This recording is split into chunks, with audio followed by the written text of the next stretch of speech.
Okay, hello and good evening, everyone.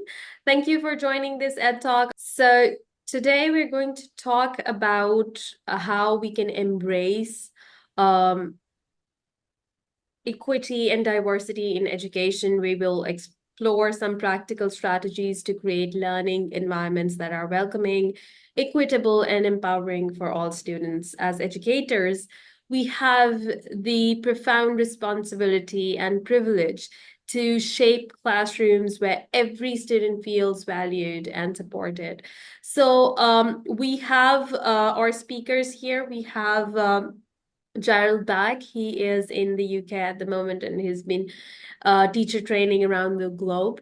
We have Rabiya Ganatra, and she is working at Durbin in Karachi, Pakistan. And then we have Faiz Alam, who's working in Hyderabad as a principal for an education institute.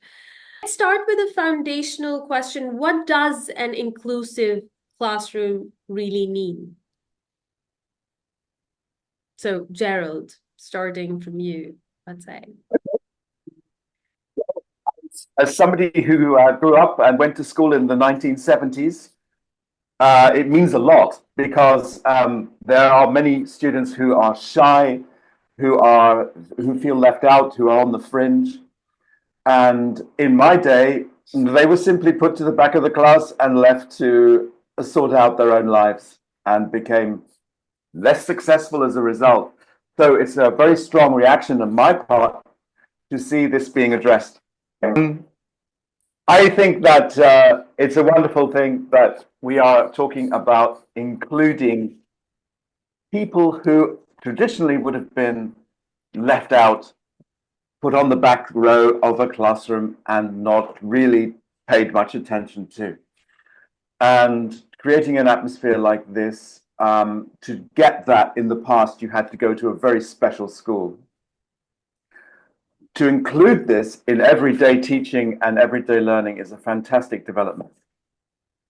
So, when we say inclusive, what does it really mean? Who are we including that we probably used to leave out in the early days? For people in my day who did not participate, who did not put their hand up, who did not participate, or who were just silent in whatever way. Of course, nowadays we include people on the fringe whose personality, whose psychology, etc., gives them a disadvantage, or what traditionally would have been regarded as a disadvantage in a conventional classroom, and to include these people to the point where it is not a problem. Right. Rabia, what do you have to say to this? See, after listening to Gerald specifically, I remember an incident in year 7 when I raised my hand to answer some question in a geography lesson. And my teacher, there were several students who raised their hands, but the teacher pointed to me and said, wait, wait, wait, let the weak students answer. I appreciate that she gave me an opportunity, but to say to my face, let the weak students answer, is that including me or is that excluding me? So inclusion is about making every child feel valued. We feel like they belong. So um, I'm sure she meant it well. I hope she meant it well. But at the same time, it made me feel um, put on the forefront, and it just made me feel very uncomfortable. That is something I have been so conscious about not doing when I am teaching. Every child has to feel, especially in language teaching, everybody feels like they are put on the spot, and everybody feels judged in learning English when they're in an English language classroom. So to give them a safe space and to know that we are all here to learn and we are all here as learners, that is also part of inclusion. So, Faiz, because you're also a teacher and a trainer, and you're also on a management position. So, um, Inclusive education in Pakistan is basically a policy that aims to ensure that all children, regardless of their background, have access to quality education in the same schools and classrooms. So, do you think, and do you really see this happening? Sometimes Well, they're only for show. Sorry, go ahead, yeah, please. Sorry. no, that's fine. Well, that's a very good question of concern because as a school leader and as a teacher in previous room, I have seen that there are students in class who are yes cases, who are differently able sometime because as the generations are changing, there are different kinds of students we are having in class. There are students who are very keen to learn, and in the years we have seen that there are a greater number of students who do really well in exams, but they don't really focus in the class. And here is the point where the biases and assumptions of a teacher goes all the wrong way. Because a teacher is just assuming and biasing in a class that this particular student is doing good because he is responding to the class and definitely he'll be scoring good in the exam. But when the exam results, or for example, when the Cambridge results, the CAI results just show up, the story is completely different. And yes, just like Rabia put it up, that when she like raised hand and the teacher asked, no, let the students answer first who are weaker in the class. So, this approach needs to be changed because the ones who hasn't raising their hands or showed up their hands, they are the ones who are already like accepted defeat. They are the ones like me saying, okay, don't ask me, I'm not raising my hand because I don't want to answer. But we teachers sometimes in Pakistan, we do this that we say, okay, no, you haven't raised the hand, so you are the one going to answer it first because you haven't showed your hand. So this is the approach that's being followed in so many schools, but this needs to be changed. And the categorization, that is also one of the points of concern here. The teacher categorizes students in the class, and definitely this results in the teacher being biased and assumed sometimes, including me too when I was a teacher, and I haven't done SALTA yet. So when I haven't done SALTA previously, I had to do that so many times in the class that I know that these are the A's in A plus and B's category, this is the C and E category, and this is the E and U's category. This can be helpful sometimes, but that doesn't have the approach of inclusive community, inclusive classroom, because there you need to consider the community approach as well nowadays and this world cultural pot. So by that, we need to consider all CFUs, all the factors, including the students' cultural belonging and the students' background, cultural interactions with the cultures as well as connected to one and to the other. So we need to see what the student is experiencing in his life personally and what experiences he is bringing in the class. Because when we teach students, we not only teach students, but we teach everything. We like when we are interacting with them.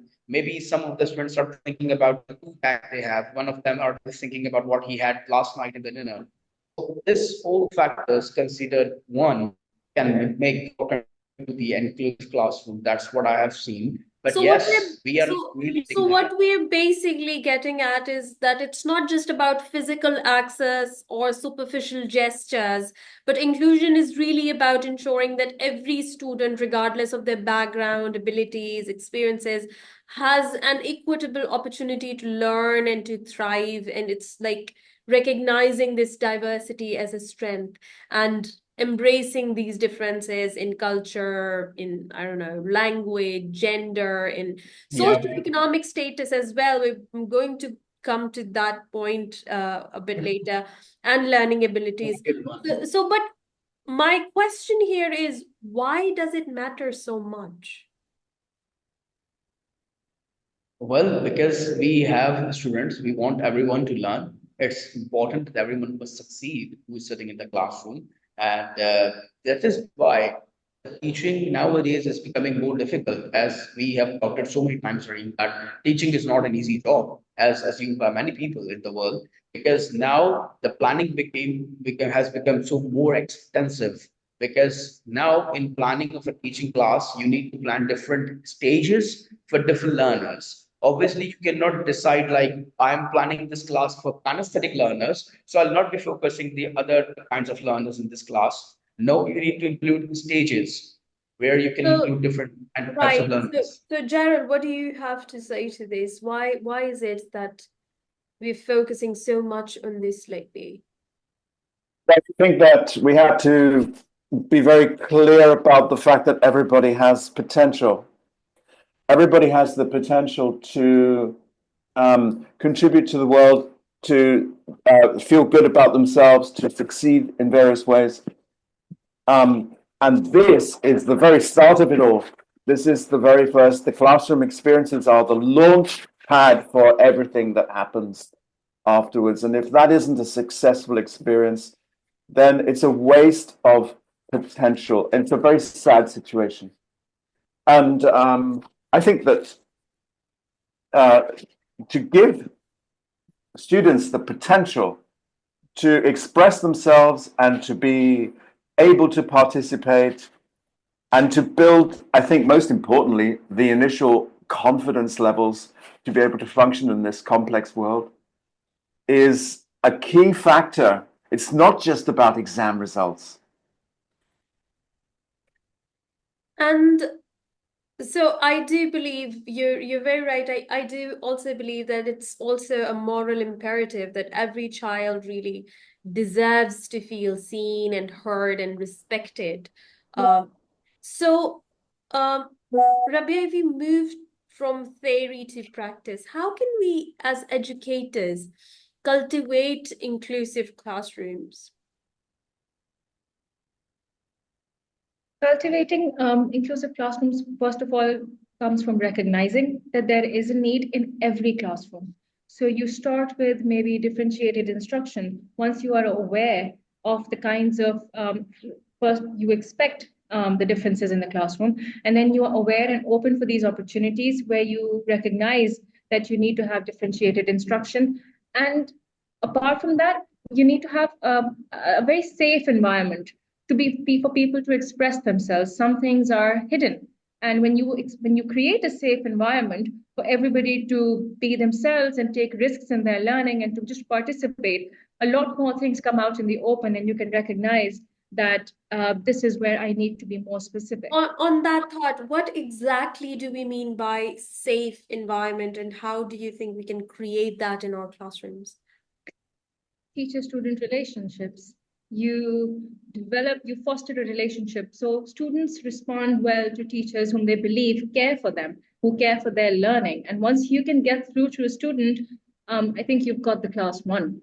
Once they can recognize the teacher cares, you know that they are invested in your learning, you know that they're going to always be supportive of you. And then once you establish that relationship, the students among them as well, they will have these good peer relationships, and then they will work collaboratively well together, and you can have more opportunities to have specific instruction then.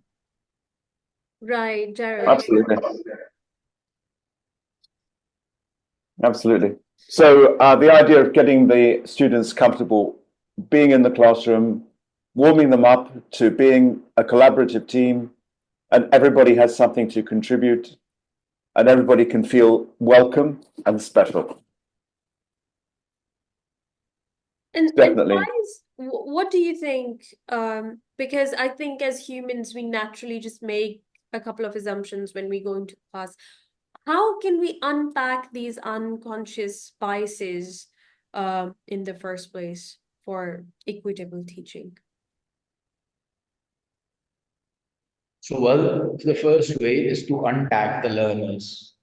And, in Pakistan, there has been a practice that when students shift from one class to another class and a class teacher is being assigned, so that class teacher particularly asks the last class teacher what the students are like in this class and what kind of learner am I having right now, and how many of them are like the A category ones, and what are the learners who are not really good at class, or what are the learners who are in their language disturbing to the class, and can I get their parents' number so that I can call them when they hit the mood, maybe when they disturb my class. So, and then they said, oh, I got a bad class this year, maybe. And this is why when you go into the class and you say, all of you, you don't deserve this kind of attitude from my side, not positive good thing from my side, and I'll be taking good care of you. And the time you showed something bad to me, I'll be very bad to you. There is the point where things becomes differential, very, very differential, a very negative meaning, obviously. So first thing that we need to remove this practice because this interaction can be helpful sometimes. You know, there's a very famous story where this MS staff, the peon of the school, accidentally changed the tag, and the section A became section B, and section B became section A. And when the year started, the class teacher thought that these rules students are not good and they can't do well in the exam because this is section B and they're not good. And the section A teachers, which is actually section B, thought that they are all good students, though they are just average learners. Just by this assumption, at the end of the year, the grades and results and learnings in grade section B was higher than section A. So that is how assumptions can work very different. Just by untagging people or just by assuming that everybody has a chance. You know, sometimes teachers are so concerned about policies, even we heads, school heads we are way concerned about policies, So what do procedures, you think is the the most connection. significant barrier to creating inclusive classrooms? That's a very good question. Most significant, but there are so many barriers because if the teacher himself is not culturally responsible, if the teacher himself is not culturally, you can say, easy to go, and system of values, attitudes, belief system, that plays a very important part. If that is not there, this becomes a very significant barrier because the teacher's job is not only to come and like write on the board, but there are so many things as put up by so many educationists in the world. And yes, as we talked about safe learning environment, because we feel that safeness is only physical, but no, there are so many aspects of being safe, and that can be mental. Because, for example, I'm a kind of a teacher, I always like moving classes. But I need to understand that sometimes there are learners in the class who really don't like to move. They don't like to stand up and talk. I'm a language teacher and I assume that I should have a gallery walk, but some students are there in the class who don't like it. So I need to understand empathy plays the biggest part. If I'm not being empathetic, I can't have an inclusive class. I need to put myself in their shoe and realize what they are going through actually. So humane approach is one of the best contributor, and the absence of humane approach can be a barrier. I think we've got an interesting situation. It's never been particularly easy being a teacher. We are at the very foundation of everything, and every career springs from our contributions to young people's lives. And I think that we've just added an extra complexity to the job, to the role, and that is now you've got to identify learning difficulties. You've got to identify personality issues. You've got to be a psychologist, and on your feet in a classroom live, where every class is going to be different. You've got to make the right decision. You've got to make decisions about what and how they do things, how they are including other people who are less willing to participate. Now, to the question about what is getting in the way of inclusive classrooms, I'll try and give you an international answer. Curriculum. Yeah. There's a tremendous pressure from government, from language, from education boards around the world that the students need to produce certain results and under time pressure. I think we have to remember that a lot of teachers are trying to please their employers, and the pressures they're under are huge. In that process, they will neglect some of these human soft skills, if you like, as they try to adhere to the demands of education itself. And you could argue this is beginning to change, but most of the education systems are geared towards exams. And it's the very thing that is that causes tremendous amount of pressure, and that not everybody responds well to, as we know. And in trying to address that, we are actually in conflict now with a lot of the education systems around the world.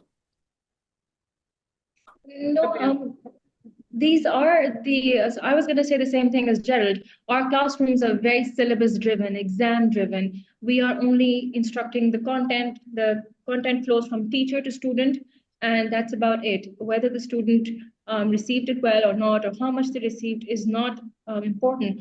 But this is across the board then, in every exam board, in every curriculum, everywhere in the world. Whether it's so, if we take Pakistan, we have so many boards going simultaneously, whether it's the Cambridge, EdXL, or Oxford, or the local systems. Everybody's driven towards exams. When a classroom has 40 plus students and a teacher goes in there and she has to cover a set top number of topics, she's not going to spend time, she or he is not going to spend time investing time in building relationships with the students or fostering a learning environment, because at the end of the day, they are being assessed on how much they taught the students and what the students produced and what grade they got. So the parents are going to be at their throats, the administration is going to be at the throats, and the grades are going to reflect how well they did, how well the teachers did, not how well the students did. So yeah, it gets harder when that happens. But isn't it just natural, this whole washback effect? Isn't it just natural when it comes to teaching? So what do you think we can do to support the teachers in overcoming these barriers? I found it much easier to be doing this when I was teaching middle school, when there was not a lot of pressure of exams, and my greater experience was there, and I enjoyed having to build relationship with the students and just focus on their learning rather than the exams. Of course, there was a little bit there, but school administrations also need to develop relationships with the teachers then, no? There has to be a good teaching environment for the student, for the teacher to feel, yeah, there's not that much pressure on me. And you can invest the time in that then. Gerald. I think that, I mean, going back to the previous point, I think the biggest barrier for inclusive teaching is exams. Because exams are not inclusive. Exams are you pass it or you don't. And you adhere to the pressures and the hostility of the exam environment. You survive that or you don't. So the solution, you can have great teachers who somehow manage to juggle all these different things and come out of it with perhaps more students who pass the exams than others. That, in my opinion, is an interesting line of research. Going with the concept that we are going to struggle to change the systems.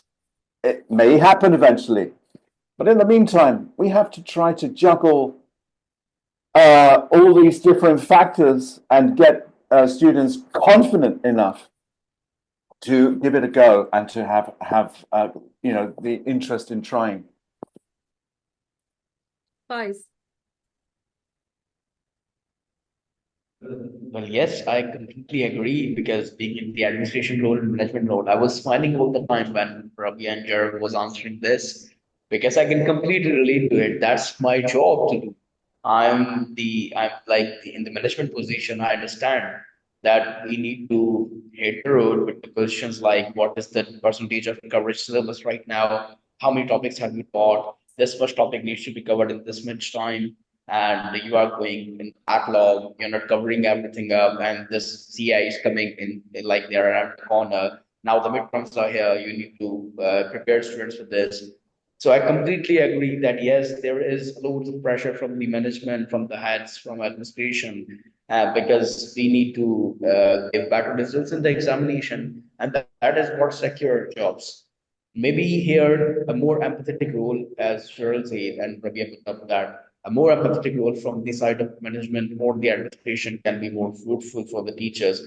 Because right now teachers are in a kind of a run. They are just consistently worried about the syllabus coverage, the curriculum that they have in hand, and as well as the topics that they need to cover. So sometimes we need to go a bit relaxed on that.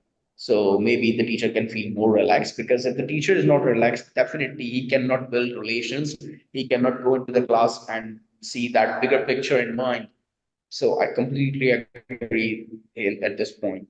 So we've all been talking about management and how pressured teachers a lot of times feel because of the management. And management, I believe, feels pressured because of the community, because of the families of the children. And how do you think we can, or is there even a way that we can include and engage families and communities in building partnership and supporting inclusive education? Yes, I believe that as the heads of the system, as the section heads, as the head of management, we need to build a bigger community with the parents. We need to have inclusive decisions with the parents. That's really important, because sometimes it's not like you can decide one thing and let everyone follow this. You need to include the community. That is why building a school culture and climate is really important, because that school culture and climate, these are the things which are really important for inclusive classrooms. Because sometimes the parents are so concerned. See, I on daily basis I receive so many phone calls from the parents, and let me tell you what kind of request I receive. So this is this parent here, and she called me and said, "Why the teachers are assigning so much work? Why there is so much homework and there are so many notes in the diaries? Why the teachers? This is Cambridge.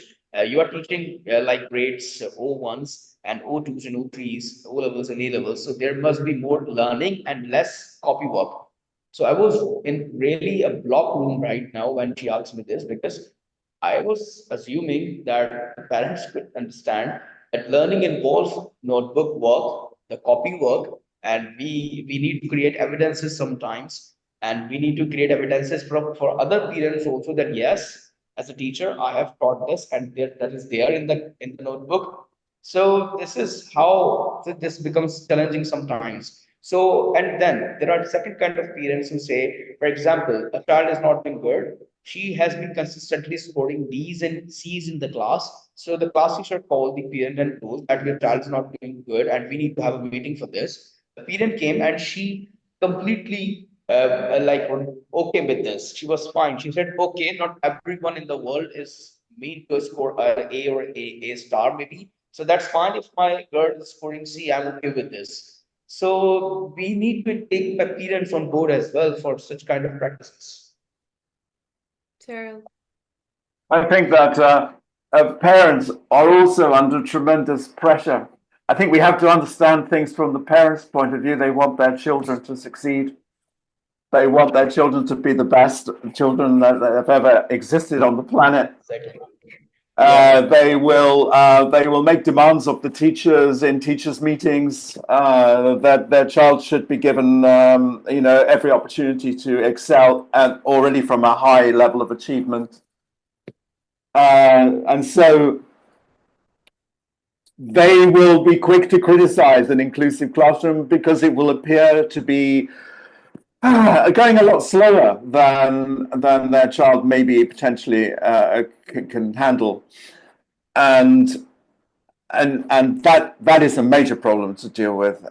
In the research for this meeting, I came across classes that have a kind of 2-3 tiered approach to the classroom, where they do, it's still segregating the students, but it's creating different kinds of work for different areas or levels of ability in the classroom. This is controversial because this is already separating, very obviously and visually separating the students. But you have to remember the parents are there too, and they're going to be insisting on getting the best possible results out of their children.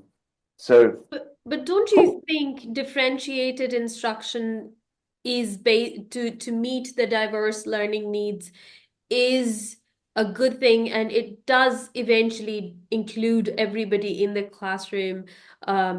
The way they are included might vary, but they end up being included. That's right. I think that the core role, if you like, is to help the students relax, help the students feel confident, and then we take it from there. So this is very basic stuff. If I go back to my 1970s experience, yeah, I remember.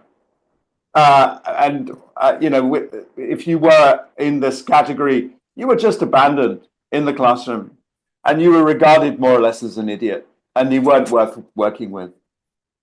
And of those people, let's just say some of them did well in life, and others averagely well, but they all did something. But what could they do if they really had confidence right from the start?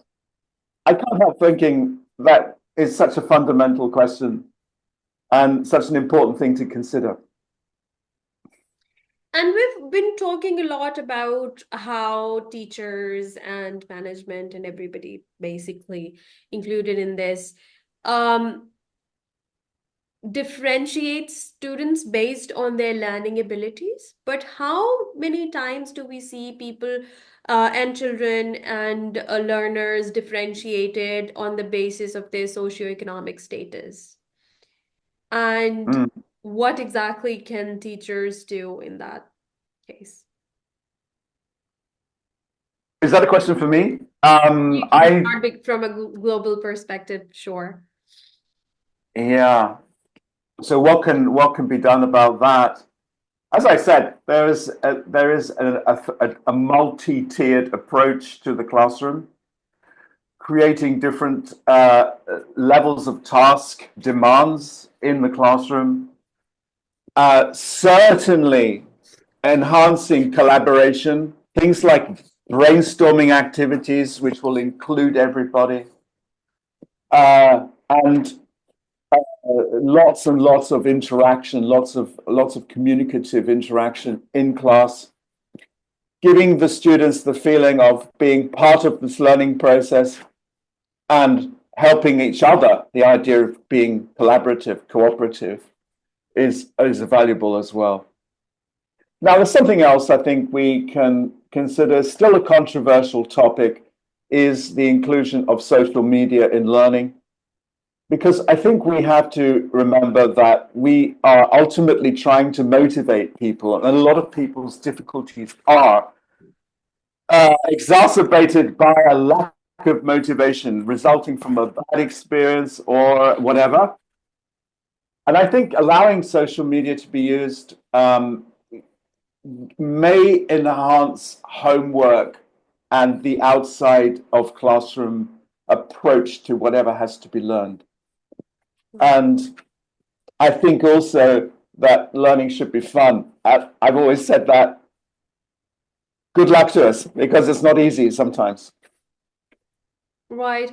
And so at the moment I'm sitting in Lahore, and it actually broke my heart the other day when I heard about this school where they have different sections allocated for, okay, so this is a section where we have learners from industrialists, children of industrialists. These are the sections where we have these kind of students. And that is like, I mean, I don't have words. How could you actually do that in a school? Do you come across something like this, Rabiya, or have you seen that level, or what level of inequity do you come across? I'm actually very surprised to hear that, Hareem, because and it's one of those really big schools chains. Maybe because they have a wide variety of socioeconomic backgrounds that people are coming from. Because most of the time I've seen that depending on what kind of school it is and what context it is, you have people from a similar socioeconomic status. The range would not be too broad.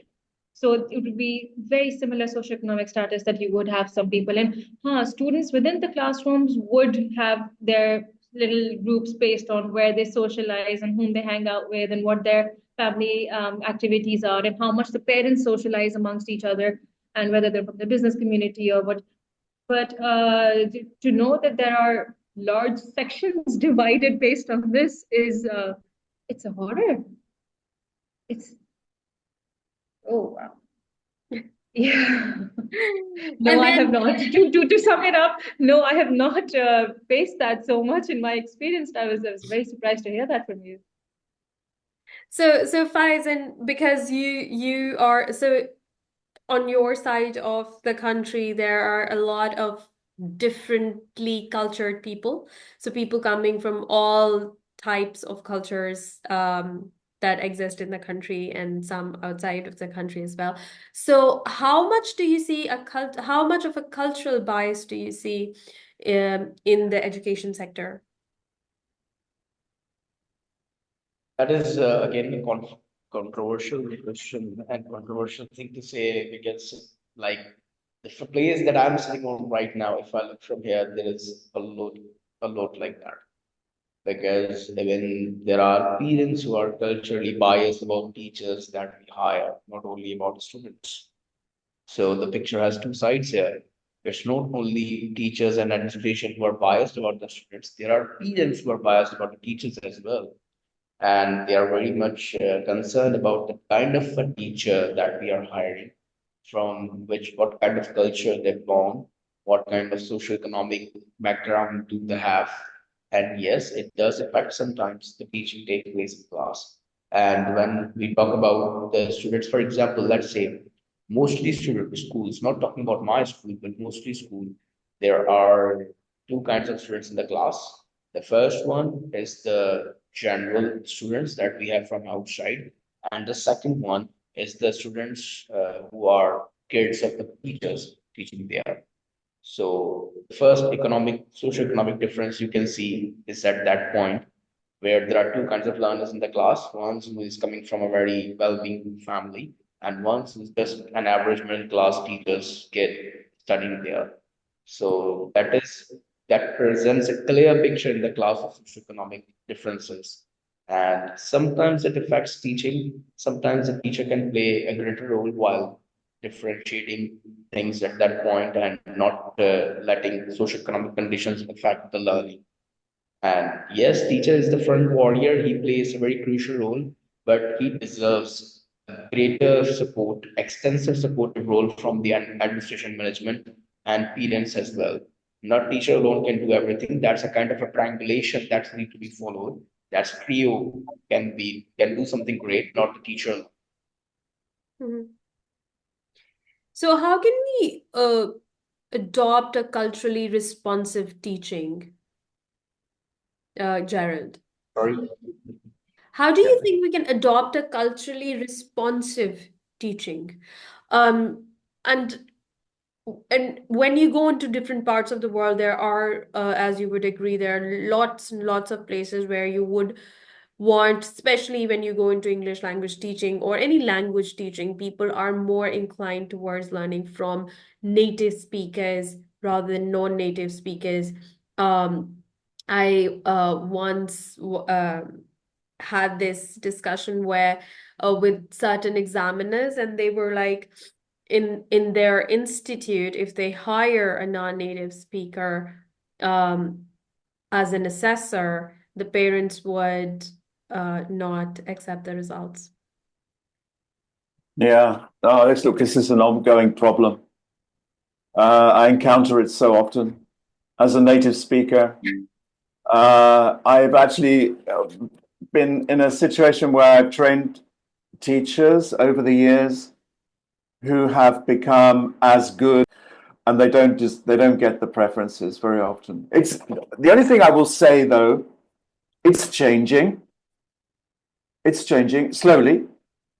People are realizing that native speakers are outnumbered by non-native speakers. I mean, teachers of English by, I don't know, ridiculous percentage. And they are good. They have become very good teachers in their own right, and this is beginning to be realized. So I have to inject some optimism here. Right. This is an ongoing problem, which hopefully will continue to get better. Right. And Faiz, what do you Yes. but returning to I, my earlier question, how Mhm. can we uh have culturally responsive teaching when it comes to students, because we have students from different cultural backgrounds, and a lot of times they feel this bias. We as educators is, yeah, that's the other side of the coin. But um for our students, how can we make sure that we are not biased based on their culture and cultural background? Well, this is a very detailed question that you have asked, and there are so many aspects covered in that question. First, it really hit the string when Gerald said that yes, sometimes the native speakers are more preferred over non-native speakers. I have experienced this myself as a self-pass A. I've applied to so many jobs in the world, and the only response I got was, "I'm not a native speaker." So that's perfectly true. I have faced this. When it comes to the cultural responsive classroom, the teachers is a very important element, and I must say that previously as a teacher, I haven't had that, but then I when I switched to Salta, when I did Salta, I learned that sometimes we need to become, not sometimes, maybe always, we need to be culturally aware. What kind of learners are we having? So learners analysis is very important here. What kind of students are we having in the class? What kind of culture do they belong? So for example, when I switched to a better school, to an upgraded school, I learned that these students they don't like to talk about cricket. They don't watch cricket. They watch football. And I started watching football because I think that is culturally aware of me. And then there are students who, because I have changed myself a lot in last some days, in last some months, and I need to learn some new terminologies. For example, the students were calling me Pookie, and I don't know the meaning of that. So I need to learn because that's their culture. They call each other sometimes. So I need to learn what kind of language they speak, what kind of things they say to each other. And sometimes when I say, for example, walking the corridors, and when they see me and say, "Hi, sir, how are you doing?" And I say, "Bro, I'm doing good." And when say they hear word bro, they feel that I'm somehow connected to them. So culturally aware is very important. Being culturally aware is very important for a teacher because being a teacher, I can't only be concerned about my subject. I need to be concerned about the cultural belongings of my students as well. What kind of backgrounds they're coming from, because that kind of backgrounds also include the cultural problems that a student faces at home, and those heavy backpacks they are carrying in class, not the backpacks of books, but the backpacks of the family problems, their cultural barriers, their cultural problems they are bringing to the class. So not only students, the teacher has that backpack also. So we need to consider the culturally aware point here. Right. And thank you, Ikra, for your contribution. So before we end this, we put so much emphasis on reflection and how it supports teaching. How do you think we can assess the effectiveness of the initiatives that we take for diversity and equity and inclusivity? So maybe community approach because students are prone and exposed to so many cultures and setting high expectations of ourselves for the students and then planning inclusive classrooms, inclusive learning that can include everyone and maybe taking the concept of multiple intelligences. This is very important and a new one. Maybe we can have a separate talk over this multiple intelligences in class because that's like completely connected to inclusive learning. Only when you understand that you have multiple intelligences in the class, multiple intelligent people in the class, not only one kind of it, then you can plan a highly inclusive class.